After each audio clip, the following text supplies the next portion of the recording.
महाभारत की कथा में जहां एक ओर शक्ति, राज सिंहासन और युद्ध की बातें हैं, वहीं दूसरी ओर एक ऐसा चरित्र है जिसने सत्य और नीति को अपने जीवन का आधार बनाया। वह है विदुर। विदुर का जन्म भले ही एक दासी के गर्भ से हुआ था, पर वे किसी भी राजकुमार से कम नहीं थे। उनका पालन पोषण हस्तिनापुर में हुआ, जहां उन्होंने वेद, नीति, धर्मशास्त्र और न्याय का गहन अध्ययन किया।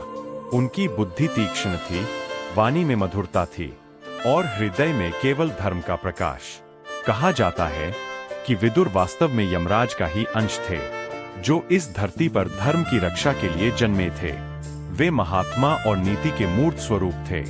राजा धृतराष्ट्र के सगे भाई होने के बावजूद विदुर को कभी समान सम्मान नहीं मिला, क्योंकि वे दासी पुत्र कहलाते थे। लेकिन उन्होंने कभी इस अपमान को अपने जीवन पर छाया नहीं बनने दिया। वे हमेशा न्याय और सत्य के पक्ष में खड़े रहे।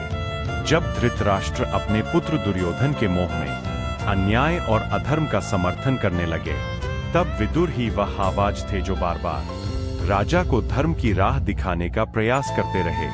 उन्होंने चेताया, राजन, जो अन्याय देखता है और मौन रहता है, वह भी पाप का भागी होता है। लेकिन धृतराष्ट्र ने उनकी बातें अनसुनी कर दी।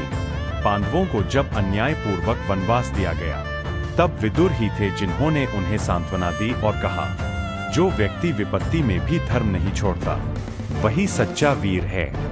श्री कृष्ण जब शांति दूत बनकर हस्तिनापुर पहुंचे, तो उन्होंने महलों में नहीं, बल्कि विदुर के घर रुकना चुना, क्योंकि कृष्ण जानते थे, सच्ची भक्ति, सच्चा धर्म और सच्चा प्रेम महलों में नहीं, एक सच्चे मनुष्य के हृदय में बसता है।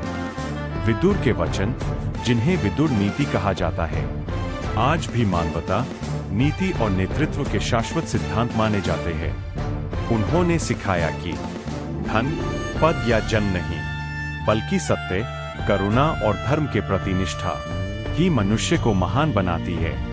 कथा का सार, विदुर का जीवन हमें यह सिखाता है कि यदि संसार अन्याय से अंधा हो जाए, तो भी सत्य का दीप जलाते रहना चाहिए। धर्म का मार्ग कठिन है, परंतु वही अमर है। जो मनुष्य न्याय और सत्य की रक्षा करता है, वह सच्चे अर्थों में ईश्वर का प्रतिनिधि होता है।